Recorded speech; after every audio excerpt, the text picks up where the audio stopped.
Hello friends, channel को subscribe करें, bell icon को क्लिक करें लेटेस्ट वीडियो की जानकारी।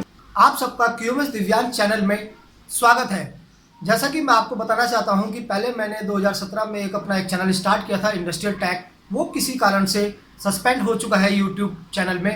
तो अब मैं जितनी भी इंडस्ट्रियल टैग चैनल की जो वीडियो हैं वो मैं अब क्यूएमएस दिव्यांग चैनल में अपलोड करूँगा, तो आप मेरी वीडियो को देखते रहें। अब मैं इस वीडियो के माध्यम से आपको बताना चाहूँगा कि ऑर्गेनाइजेशन चार्ट यानी क्या ऑर्गेनाइजेशन चार्ट के बारे में बताना चाहूँगा।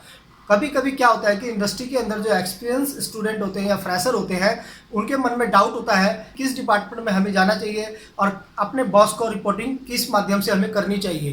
क्योंकि हम क्या करते हैं कि कभी कभी हमारी रिस्पॉन्सिबिलिटी होती है रिपोर्टिंग करने का अपने बॉस की, तो हम डायरेक्ट अपने बॉस यानी क्वालिटी हेड के पास या प्रोडक्शन हेड के पास ना जाके हम डायरेक्ट एमडी या प्लांट हेड के पास चले जाते हैं। तो इस बारे में अभी जानना आपके लिए बहुत ही इंपॉर्टेंट है। ये हमारा एक सिस्टम का पार्ट है। आइए अब शुरू करते हैं किसके बारे में जानने की, ऑर्गेनाइजेशन चार्ट, जिसे हम रारकी भी बोलते हैं।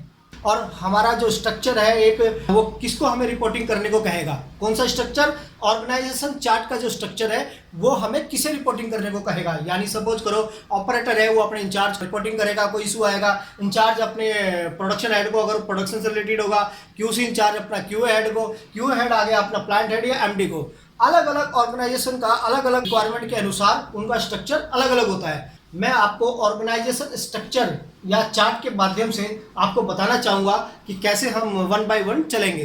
अब टॉप मैनेजमेंट क्या है, सीईओ, चीफ एग्जीक्यूटिव ऑफिसर, यानी चीफ एग्जीक्यूटिव ऑफिसर आप देखेंगे रिलायंस इंडस्ट्री के कौन है, मुकेश अंबानी जी। इसी तरह हीरो मोटर के आपके हैं पवन मुंजाल जी, और कई रेप्यूटेड कंपनियां हैं उनके सब सीईओ है। सीईओ का जो मुख्य काम होता है वो क्या होता है, वो मेजर कॉर्पोरेट डिसीजन लेते हैं। जो ऑफिस होता है मेन या हेड ऑफिस होता है वहां पे वो एक प्लानिंग बनाते हैं, मेजर कॉर्पोरेट डिसीजन लेते हैं इंडस्ट्री या अपने बिजनेस से रिलेटेड। इसके साथ साथ वो क्या करते हैं, मैनेज अपनी कंपनी, अपनी इंडस्ट्री, अपनी सर्विसेज का सारी ऑपरेशन को क्या करते हैं, वो मैनेज करते हैं। और वो एक लिंक भी बनाते हैं, इसके बीच में बोर्ड के डायरेक्टर होंगे उनके बीच में लिंक भी बनाएंगे, कौन, सीईओ। मान लो कोई भी पर्सन इसमें इन्वेस्ट कर सकता है किसी भी इंडस्ट्री में, तो वो भी सीईओ से लिंक रहेंगे। अब आपका आ गया CMD, इसको कहेंगे चीफ हो गया आपका चीफ मैनेजिंग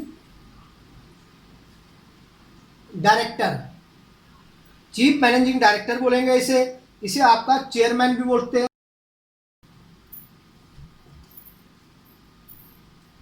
चेयरमैन। और आपका इसका चेयरपर्सन, CHAIR, चेयर पर्सन। अब आप कहेंगे सर ये चीफ, चेयरमैन और चेयरपर्सन क्यों, चीफ और चेयरमैन एक ही है, हम उसको चीफ या चेयरमैन मैनेजिंग डायरेक्टर बोलेंगे जो भी होंगे। और चेयरमैन किसके लिए होगा, अगर मान लो कोई मेल है तो मेल के लिए हम क्या लेंगे, chairman managing director, CMD chairman. और अगर कोई लेडीज है या फीमेल है, वो आप CMD है किसी कंपनी की, तो वहां पे क्या आएगा, चेयरपर्सन मैनेजिंग डायरेक्टर। CMD तो सेम रहेगा लेकिन उसकी फुल फॉर्म C चेंज हो जाएगी। C किसके लिए रहेगा, चेयरमैन के लिए, चेयरमैन मीन्स मेल कैंडिडेट। और C किसके लिए रहेगा, चेयरपर्सन, यानी कि किसके लिए, फीमेल कैंडिडेट के लिए। तो चीफ मैनेजिंग डायरेक्टर है, ये भी क्या है, बोर्ड ऑफ डायरेक्टर, यानी बोर्ड ऑफ डायरेक्टर के हेड होंगे। जितने भी डायरेक्टर्स होंगे उन सबके चीफ मैनेजिंग डायरेक्टर जो होंगे कौन होंगे, बोर्ड के हेड होंगे। ये क्या करेंगे, जो भी बोर्ड डिसाइड करेगा डिसीजन, उस डिसीजन को क्या करेंगे, फुलफिल करेंगे। और साथ साथ ये क्या करेंगे, कमिटी की मीटिंग होगी, तो कमिटी की मीटिंग होगी तो इसमें CMD क्या करेंगे, चीफ मैनेजिंग डायरेक्टर या चेयरपर्सन मैनेजिंग डायरेक्टर, वो क्या करेंगे, चीफ मैनेजिंग डायरेक्टर यानी CMD का रोल क्या होगा, CMD का रोल होगा कि जो बोर्ड ऑफ डायरेक्टर की जो डिसीजन है उसको कैसे अचीव करना है, उसका ये प्लान बनाएंगे। कमिटी की मीटिंग टाइम टू टाइम कैसे होनी है कैसे नहीं होनी, उसका भी रिस्पॉन्सिबिलिटी होगी। इसके अलावा कहीं और भी रिस्पॉन्सिबिलिटी होगी, वो कंपनी की क्वालिटी पॉलिसी, क्वालिटी मैनुअल के अकॉर्डिंग इनको रिस्पॉन्सिबिलिटी दी जाएगी CMD जी को। अब है आपका मैनेजिंग डायरेक्टर, MD का मतलब मैनेजिंग डायरेक्टर।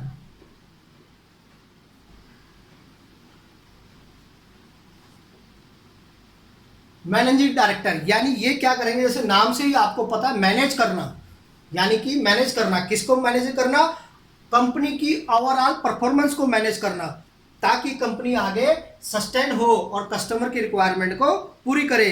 और क्या एमडी की क्या रोल होगा, एमडी का ये रोल होगा, क्या स्ट्रेटेजी बनाएंगे, स्ट्रेटेजी माने कि हम कैसे करेंगे, क्या क्या करेंगे, कब करेंगे, कहाँ करेंगे। ये सब जो कंपनी की रिक्वायरमेंट है उसके अकॉर्डिंग क्या है, पहले से ही स्ट्रेटेजिक प्लान बनाएंगे ताकि कंपनी कैसे काम करेगी, किस प्रोडक्ट पे काम करेगी, कब करेगी, कौन रिस्पॉन्सिबल होगा। ये सारी रिस्पॉन्सिबिलिटी का प्लानिंग का किसका होगा, मैनेजिंग डायरेक्टर का। क्यों होगा, क्योंकि ये रिस्पॉन्सिबल है ओवरऑल परफॉर्मेंस का, किसकी, कंपनी की। अब आपका आ गया इनके नीचे प्लांट हेड। अब आप कहेंगे प्लांट हेड और एमडी की एक ही तो रिस्पॉन्सिबिलिटी है, नहीं। प्लांट हेड और एमडी की रिस्पॉन्सिबिलिटी में थोड़ा सेम तो है, सिमिलर तो है, लेकिन अंतर क्या है कि प्लांट हेड कंपनी के ही अंदर रहता है, कंपनी के अंदर ही रह के वो सारी की सारी क्या है एक्टिविटी को देखता है, मैनेज करता है कि कैसे एक्टिविटी हो रही है, कैसे ऑपरेशन हो रहा है, कैसे डिजाइन में हो रहा है, स्टोर में, प्रोडक्शन में, हर जगह क्या वो सिस्टम के अकॉर्डिंग काम हो रहा है नहीं है। उसकी रिपोर्टिंग किसको देता है, वो उसकी रिपोर्टिंग एमडीजी को देता है, और एमडीजी उसी रिपोर्टिंग के माध्यम से सीएमडी को रिपोर्ट करते हैं। यानी कि प्लांट हेड एमडी को रिपोर्ट करेंगे, एमडी सीएमडी को रिपोर्ट करेंगे, सीएमडी सीईओ को।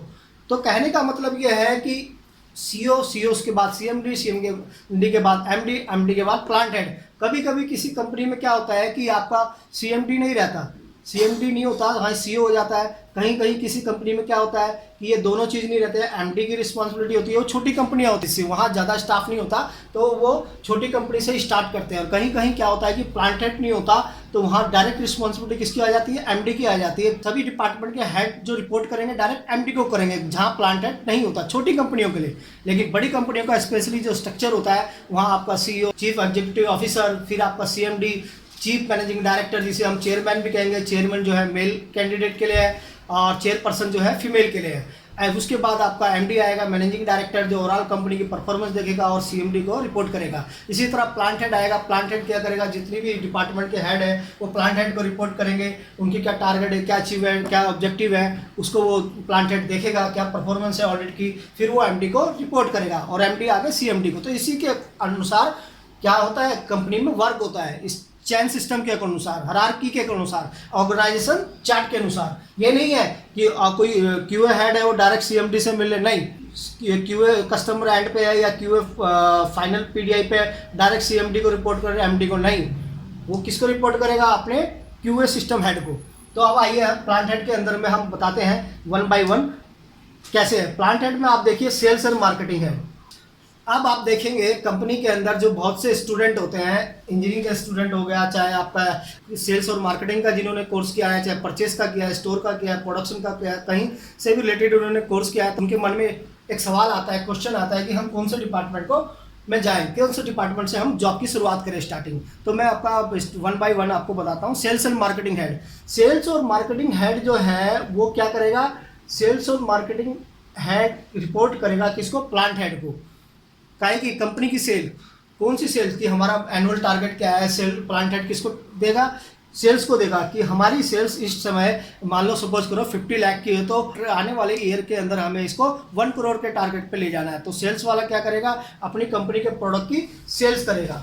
और मार्केटिंग क्या करेगा, मार्केटिंग वाला क्या करेगा, उसकी मार्केटिंग करेगा प्रोडक्ट की, हमारा प्रोडक्ट कैसा है, वो उसका फंक्शन बहुत बेटर है, वो कंपैरेटिव रिपोर्ट बनाएगा अदर कस्टमर के रिक्वायरमेंट। लेकिन कभी कभी क्या होता है, सेल्स अलग डिपार्टमेंट है, मार्केटिंग अलग, लेकिन कहीं कहीं क्या होता है सेल्स और मार्केटिंग हेड एक ही होता है। तो मैंने इसको एक ही मर्ज किया है कि सेल्स और मार्केटिंग हेड एक ही होगा, इसके अंडर में होंगे assistant marketing head first, assistant marketing head second, assistant sales first, assistant sales second. Assistant का मतलब assistant manager, assistant manager marketing, assistant manager market second, assistant sales first, assistant manager sales second. अब आप कहेंगे sir 1-2 क्यों, 1-2 इसलिए कि मान लो suppose करो कि मान लो प्रोडक्ट ज़्यादा है, तो प्रोडक्ट ज़्यादा होंगे, मान लो कोई इलेक्ट्रिकल प्रोडक्ट है तो डिवाइड कर दिए जाएंगे कि उसके इलेक्ट्रिकल प्रोडक्ट फर्स्ट पर्सन देखेगा, असिस्टेंट मार्केटिंग जो सीट मेटल के प्रोडक्ट है वो सेकंड पर्सन देखेगा। इसी तरह सेल्स कोई देखेगा डिपार्टमेंट कि उसको सेल्स कितना करना है कंपनी का, तो उसमें भी डिवाइड कर दिया जाएगा प्रोडक्ट के हिसाब से,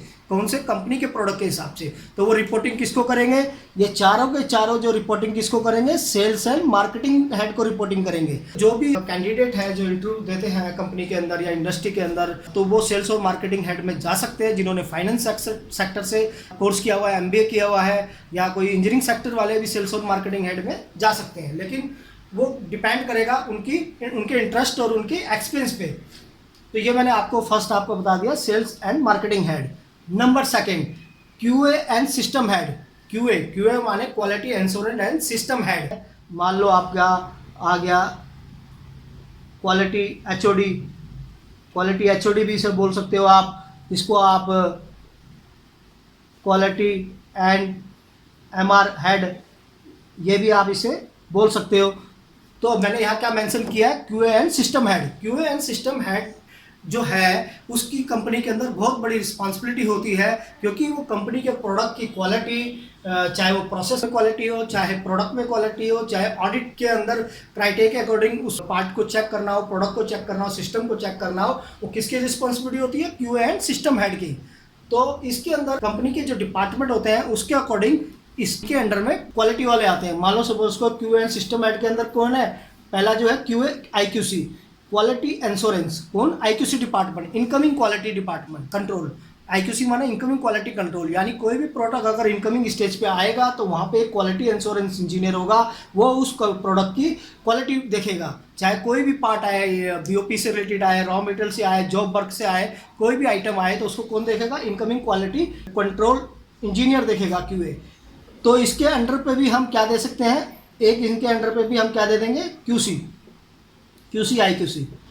मैंने वहाँ मेंशन नहीं किया लेकिन मैं बता रहा हूँ, इनके अंडर पे भी क्या देंगे, क्यूसी आईक्यूसी इंचार्ज भी देंगे। किसके अंडर में, क्यूए, क्योंकि क्यूए क्या होता है, वो प्रोडक्ट को इंश्योर करता है, क्वालिटी इंश्योरेंस इंजीनियर होता है। इसके अंडर में कौन आएगा, क्वालिटी कंट्रोल, क्यूसी इंजीनियर आएगा असिस्टेंट के लिए। अब इसी तरह QA in process, press shop, अगर प्रेस में कोई कंपोनेंट बन रहा है तो वहाँ पे भी क्यूए इंजीनियर होगा, जो इन प्रोसेस को देखेगा, किसके, प्रेस शॉप के, प्रेस डिपार्टमेंट के इन प्रोसेस को देखेगा। इसी तरह आप नीचे जाए मोल्डिंग सेक्शन में, मोल्डिंग सेक्शन में भी तो क्वालिटी देखनी पड़ेगी प्लास्टिक कंपोनेंट की। मान लो कोई प्लास्टिक कंपोनेंट बन रहा है मोल्डिंग मशीन के अंदर, चाहे वो 60 टन की मशीन हो, 80 टन की मशीन हो, चाहे 30 टन की हो, जब प्रोडक्ट वहाँ से निकलेगा तो उसकी भी तो क्वालिटी को सुनिश्चित करना है। तो उस कंडीशन में भी मोल्डिंग में कौन होगा, इन प्रोसेस इंचार्ज होगा, क्यूए का। उसके अंडर में एक क्यूसी इंचार्ज हम दे सकते हैं। क्यूसी कौन सा दे सकते हैं, मोल्डिंग में देंगे हम क्यूसी। इसी तरह क्यूए इन प्रोसेस असेंबली, कोई प्रोडक्ट की असेंबली हो रही है, सपोज करो कोई प्रोडक्ट की असेंबली हो रही है, तो वहाँ पे भी एक क्यूए प्रोसेस में होगा। वो क्या देखेगा, प्रोसेस को देखेगा कि किस तरह से हमें प्रोसेस को पास करना है, कब हमें उसको ओके करना है, उसकी रिजेक्शन डाटा क्या होगा, ये सारी चीज़ें वो क्वालिटी इंश्योरेंस इंजीनियर देखेगा। क्यूए टेस्टिंग डिपार्टमेंट में भी वो प्रोडक्ट की टेस्टिंग करेगा, चाहे उसकी परफॉर्मेंस देखे, फंक्शन देखे, तो उसकी सारी टेस्टिंग करेगा as per customer requirement, standard के अकॉर्डिंग, और उसकी सारी रिपोर्ट मेंटेन करेगा।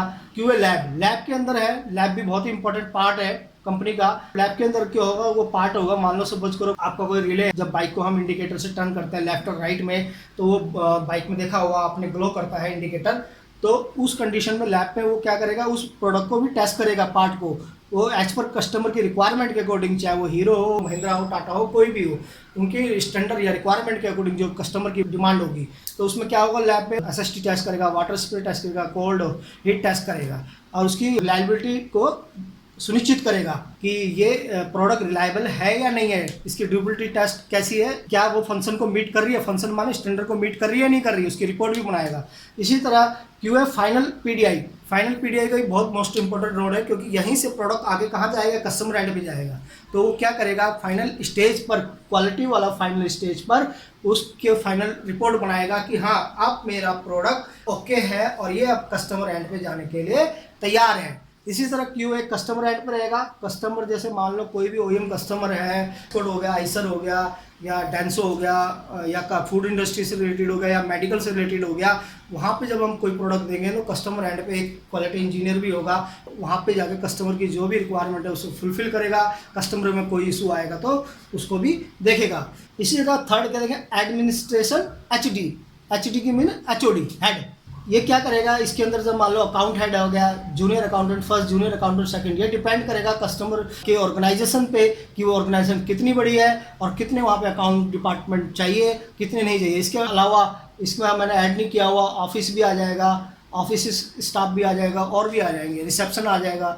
इसी तरह एचआर हेड का भी बहुत इंपॉर्टेंट रोल होता है। एचआर क्या करेगा कि कोई भी मैन पावर की रिक्वायरमेंट होगी तो उसको वो रिक्रूट करेगा, कंसल्टेंट के माध्यम से या आपका वेबसाइट या अन्य रिसोर्स के माध्यम से वो रिक्रूट करेगा। उसके अंडर में भी असिस्टेंट एचआर होंगे जिनको भी काम से अलग अलग कामों पे डिवाइड किया जाएगा। फिफ्थ आपका है परचेस हेड। परचेस हेड का भी बहुत बड़ा इंपॉर्टेंट रोल है। प्रोडक्ट अगर आप ले रहे हैं, कोई प्रोडक्ट की असेंबली कर रहे हैं, मान लो किसी लाइटिंग की, मान लो किसी इंजन की, तो उसके अंदर कुछ प्रोडक्ट तो कंपनी के अंदर बनेंगे, लेकिन बाद में जो छोटे छोटे कंपोनेंट लगेंगे, मान लो कहीं रैक लगा, कहीं बियरिंग लगा, कहीं शाफ्ट लगी, ये तो बड़े प्रोडक्ट है, मान लो ये तो कंपनी में बन रहे हैं, लेकिन उसके में असेंबल होने वाले जो पार्ट है, मान लो बोल्ट हो गया, नट हो गया, गैस्केट हो गई, और लाइटिंग में यूज होने वाले छोटे छोटे कंपोनेंट हो गए, बल्ब हो गए, तो उसके लिए परचेस डिपार्टमेंट, परचेस हेड क्या करेगा, सब रिक्वायरमेंट को फुलफिल करेगा, यानी कि उसको परचेस करेगा, सप्लायर से, इंटरेस्टेड पार्टी से परचेस करेगा।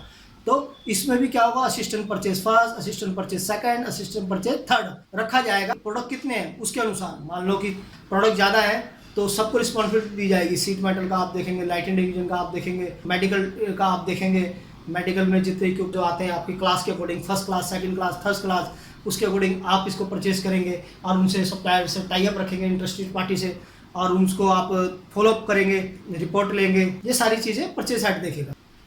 स्टोर हेड, मान लो कोई कंपनी में कोई मटेरियल आया, इनकमिंग वाले ने, इस इनकमिंग वाले ने वो मटेरियल को क्या किया, इंस्पेक्ट किया, इंस्पेक्ट करने के बाद डायरेक्ट वो मटेरियल स्टोर में जाएगा। स्टोर में जाएगा तो उसमें अलग अलग स्टोर होंगे, या कहीं कंपनी में मर्ज एक ही स्टोर कर देते हैं, एक ही स्टोर के अंदर अलग अलग रैक बना देते हैं, या अलग अलग लोकेशन डिसाइड कर देते हैं। लेकिन इस कंडीशन में क्या होगा, असिस्टेंट और बीओपी और जॉब वर्क के लिए अलग स्टोर आ गया। तो अगर मटेरियल ज़्यादा है तो वहाँ पे एक असिस्टेंट रख दिया स्टोर। रॉ मटेरियल कोई आया, जैसे आयरन आया, ब्रास आया, कॉपर आया, तो उसके लिए अलग रॉ मटेरियल का एरिया रख दिया, डिसाइड कर दिया। Assistant store finish good, finish good का मतलब जब यहाँ पे फाइनल प्रोडक्ट हो गया, अभी नहीं जा रहा, तो वो प्रोडक्ट कहाँ चला जाएगा, फिनिश गुड स्टोर में चला जाएगा। After inspection finish good store में, तो यहाँ पे भी उसे मेंटेन किया जाएगा इन्वेंट्री के according. Production head, production head भी कंपनी में बहुत बड़ा रोल होता है। प्रोडक्शन हेड इंचार्ज क्या होता है, इसको शेड्यूल मिलता है, मान लो प्लांट हेड से मिल रहा है। कहीं कहीं क्या होता है कि बीच में हम एक पीपीसी डिपार्टमेंट भी डालते हैं, production plan control, production planning control का एक डिपार्टमेंट डालते हैं पीपीसी। वो प्रोडक्शन हेड को डायरेक्ट क्या करता है, शेड्यूल देता है, तो प्लांट हेड से डिस्कस करके मंथली शेड्यूल के अकॉर्डिंग टेंटेटिव प्लान बनाता है। Production planning control department ERP में या बीजी में या सैप में, फिर प्रोडक्शन हेड को वो शेड्यूल देता है कि इस वीक का या इस 3 डे का या 1 डे का शेड्यूल ये है। फिर प्रोडक्शन हेड प्रेस डिपार्टमेंट में, अपने जो अंडर में इंचार्ज है, प्रेस में, मोल्डिंग में, असेंबली में, टेस्टिंग में, उनको प्लान देता है डे बाय डे कि इतना हमें अचीव करना है। लेकिन कहीं कहीं क्या होता है, पीपीसी डिपार्टमेंट नहीं होता, पीपीसी डिपार्टमेंट नहीं होता, तो उस केस में plant head direct production head को शेड्यूल देता है। अब आपको मैं बताऊंगा डिजाइन एंड डेवलपमेंट डिपार्टमेंट। जिस तरह क्यूए एंड सिस्टम डिपार्टमेंट है, प्रोडक्ट या सर्विस की क्वालिटी को सुनिश्चित करता है, इंश्योर करता है कि हमारी प्रोडक्ट की क्वालिटी कस्टमर के रिक्वायरमेंट और स्टैंडर्ड के अनुसार बने, ताकि कस्टमर एंड पे कोई रिजेक्शन या प्रॉब्लम ना आए। उसी तरह डिजाइन और डेवलपमेंट डिपार्टमेंट भी क्या करता है, प्रोडक्ट की डिजाइन करता है, डिजाइन ऐसा डिजाइन बनाता है ताकि उसको मैन्युफैक्चरिंग करते समय कोई प्रॉब्लम ना आए, और कस्टमर एंड पे भी कोई ऐसा फेलियर ना हो जिससे कस्टमर को कोई सीरियस इशू हो या कोई प्राइमरी इफेक्ट हो। प्राइमरी इफेक्ट का मतलब कोई प्राइमरी फंक्शन में फेलियर हो।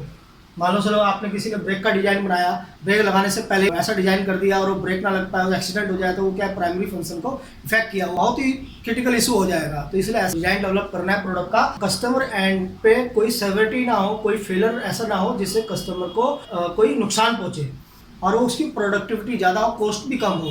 तो डिजाइन डेवलपमेंट हेड क्या करेगा, ये काम करेगा। तो इसके अंडर में क्या आएगा, assistant production design moulding. Moulding section में कोई प्लास्टिक मोल्डिंग कंपोनेंट है, आप प्लास्टिक आप देखेंगे पीपीसी, एबीएस कई मटेरियल के होते हैं, तो उसके अकॉर्डिंग वो मोल्डिंग में क्या करेगा, उस प्रोडक्ट की डिजाइन बनाए। इसी तरह सीट मेटल प्रोडक्ट अगर कोई डिजाइन कर रहा है, वो दूसरा डिजाइनर करेगा, असिस्टेंट प्रोडक्ट डिजाइनर करेगा या डिजाइनर करेगा, सीट मेटल प्रोडक्ट की डिजाइनिंग बनाएगा।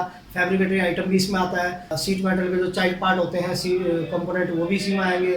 Tool design first, tool design यानी टूल कोई डिजाइन बना रहा है, किसी ने कहा कि हमें ये पार्ट बनाने के लिए, ये प्रोडक्ट बनाने के लिए इस टूल की जरूरत होगी, तो उसके भी डिजाइनर होगा, उसका टूल डिजाइनर अलग होगा। टूल डिजाइनर सेकंड, अगर ज़्यादा प्रोडक्ट है तो tool designer second, 2 tool designer हो जाएंगे, कम होगा तो एक ही होगा। असिस्टेंट एनपीडी, एनपीडी माने new product development. New product development का मतलब है कोई नया प्रोडक्ट आया, उस केस में वो क्या करेगा, न्यू प्रोडक्ट डेवलपमेंट उसको डेवलप करेगा, उसकी फिजिबिलिटी क्या है वो चेक करेगा, उसकी रिक्वायरमेंट क्या है, सीएफटी टीम बनाएगा, उसके अंदर फिजिबिलिटी रिपोर्ट, कस्टमर की रिक्वायरमेंट, स्टैंडर्ड, मास्टर सैंपल, उन सबको देख के प्लानिंग करेगा। लैब, असिस्टेंट लैब इंचार्ज का मतलब है कि लैब का तो बहुत मोस्ट इंपॉर्टेंट रोल है डिजाइन डेवलपमेंट डिपार्टमेंट में। अगर कोई प्रोडक्ट नया है उसे वैलिडेशन करना हो, ह्यूमिडिटी में कैसा हमारा प्रोडक्ट रहेगा, वाटर स्प्रे में रेनिंग सीजन में कैसा रहेगा, समर कंडीशन में कैसा रहेगा या कोल्ड कंडीशन में क्या रहेगा, तो लैब में वो टेस्ट करेगा ना। डिफरेंट टेस्टिंग इंस्ट्रूमेंट में, टेस्टिंग इंस्ट्रूमेंट मतलब टेस्टिंग जैसे वाटर स्प्रे हो गया, एसएसटी हो गया, हॉट एंड कोल्ड चैम्बर हो गया, और उसकी लाइफ साइकिल भी देखेगा लैब इंचार्ज, तभी जो श्योर करेंगे प्रोडक्ट को। असिस्टेंट डॉक्यूमेंटेशन मेंटेन इंचार्ज, यानी कि डिजाइन डिपार्टमेंट एक डॉक्यूमेंटेशन डिपार्टमेंट भी होता है जो कि एपीक्यूपी से रिलेटेड डॉक को मेंटेन करता है। एपीक्यूपी क्या है? Advance product quality planning. अब मैं आपको बहुत ही मोस्ट इंपॉर्टेंट चीज बताने जा रहा हूँ। आपने मोल्ड की डिजाइन कर ली, सीट मेटल की कर ली, टूल भी डिजाइन कर लिया, न्यू प्रोडक्ट भी कर लिया, जब तक आपको डॉक्यूमेंटेशन नॉलेज नहीं है वो आपके लिए क्या है, लैक ऑफ अवेयरनेस हो जाएगा। आज जो है सिस्टम की रिक्वायरमेंट के अकॉर्डिंग एपीक्यूपी नॉलेज होना डिजाइन डेवलपमेंट डिपार्टमेंट में बहुत ही इंपॉर्टेंट है। इस एपीक्यूपी नॉलेज की ना होने के कारण कई स्टूडेंट की जो है जॉब नहीं लग पाती है। मानते हैं वो 5 या 6 साल एक्सपीरियंस होता है उन्हें। मेरे सामने भी कई मेरे खुद फ्रेंड रहे हैं, वो कहते हैं कि यार मैं टूल डिजाइन तो कर लेता हूँ, जिग पिक्चर भी कर लेता हूँ, प्रोडक्ट डिजाइन भी कर लेता हूँ, या एपीक्यूपी की नॉलेज ना होने की वजह से मेरा सिलेक्शन उस कंपनी में नहीं हो पाया। अब आपको मैं बताऊंगा टूल रूम हेड, जो प्लांट हेड के अंडर में ही टूल रूम हेड भी आता है। ये टूल रूम हेड की जो रिस्पॉन्सिबिलिटी होती है क्या होती है कि सारे जो कंपनी के अंदर जो भी मेंटेनेंस डिपार्टमेंट होगा, जो भी टूल बनाने हैं या जिग पिक्चर रिसीविंग एज बनाने हैं, उस सब की रिस्पॉन्सिबिलिटी किसकी होती है? टूल रूम हेड की। किसी कंपनी में क्या होता है कि डिजाइन डेवलपमेंट हेड के अंदर ही टूल रूम हेड आता है, लेकिन मैंने इसको थोड़ा यहाँ पे सेपरेट किया है आपको बताने के लिए, और कंपनी की रिक्वायरमेंट के अकॉर्डिंग भी होती है। बड़ी कंपनी के अनुसार टूल रूम हेड को सेपरेट रखा जाता है। तो टूल रूम के अंदर जो आएगा टूल मेंटेनेंस प्रेस में जो भी चीज़ होगी, मशीनें होंगी, वो उसको मेंटेनेंस वाला उसको मेंटेन करेगा। टूल मेंटेनेंस मोल्डिंग जो मशीनें होंगी या मोल्डिंग की जो डाइयाँ होंगी, उन सबको क्या करेगा? वो मोल्डिंग इंचार्ज इसको मेंटेनेंस करेगा। इस तरह सीट मेटल प्रोडक्ट के अंदर जो प्रेस इंचार्ज क्या करेगा मेंटेनेंस का? कोई भी प्रेस कंपोनेंट जो है वो खराब बन रहा है तो किस कंडीशन में बन रहा है? टूल खराब होने की वजह, टूल फिर क्या होगा? मेंटेनेंस इंचार्ज उसको मेंटेन करेगा। टूल मेंटेनेंस असेंबली के अंदर भी जिग पिक्चर मशीनों के अंदर यूज होता है, जैसे न्यूमेटिक मशीन में प्रेस करते हैं या कोई प्रेस करके कोई कंपोनेंट बनाते हैं, या कहीं ऑटोमेटिक मशीन के अंदर कोई कंपोनेंट बनाते हैं, तो उस कंडीशन में भी मेंटेनेंस इंचार्ज का बहुत बड़ा रोल होगा। वो भी क्या होगा? मशीन को क्या करेगा? मेंटेनेंस करेगा। मेंटेनेंस वर्कशॉप के अंदर जो पूरी जो मेंटेनेंस है, मान लो सपोज करो कहीं लाइटिंग खराब हो गई, कहीं जनरेटर का फॉल्ट है, कहीं कंप्रेसर का होगा, तो ये सारी की सारी चीज़ें कौन करेगा? मेंटेनेंस वर्कशॉप वाला भी देखेगा, चाहे वो इलेक्ट्रिकल से रिलेटेड हो चाहे मैकेनिकल से।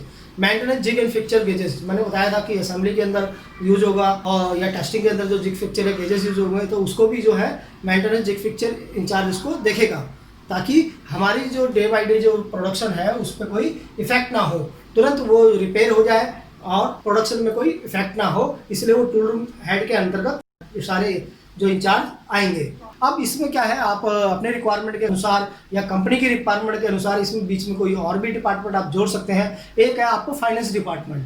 फाइनेंस डिपार्टमेंट भी होता है, वो फाइनेंस डिपार्टमेंट कंपनी की पूरी फाइनेंस देखता है, जिसकी रिपोर्टिंग सबसे ज़्यादा जो है एमडी के पास होती है, क्योंकि कंपनी के जो फाइनेंस देखना कि क्या कंडीशन है, क्या नहीं चल रहा है, तो वो एमडी को रिपोर्टिंग जाती है। वो मैंने यहाँ शो नहीं किया है, लेकिन आपको बता रहा हूँ। तो कहने का मतलब ये, मैंने एक बड़ी कंपनी को एक ऑर्गेनाइजेशन चार्ट बताया है, ताकि आप ये डिसाइड कर सके कि मेरे को किस डिपार्टमेंट में जाके जॉब करनी है। अभी तक जो मैंने आपको बताया ऑर्गेनाइजेशन चार्ट आपको बताने का मेरा मेन मकसद ये था कि आप खुद डिसाइड कर सके कि मुझे कौन से डिपार्टमेंट में जाकर जॉब करनी है। मान लो आपने इलेक्ट्रिकल बीटेक डिप्लोमा या आईटीआई की है, तो आप क्या करेंगे? ये डिसाइड करेंगे कि आपका इंटरेस्ट क्या है, आपका एक्सपीरियंस किस में है, आपकी स्किल क्या है। क्वालिटी डिपार्टमेंट में आपका इंटरेस्ट है, टेस्टिंग में है, या इंस्ट्रूमेंट में चेकिंग डिपार्टमेंट में आपका इंटरेस्ट है, या इनकमिंग में है, और आप डिसाइड आप कहीं नहीं मैं स्टोर में जाऊँगा, ये पॉसिबल नहीं है।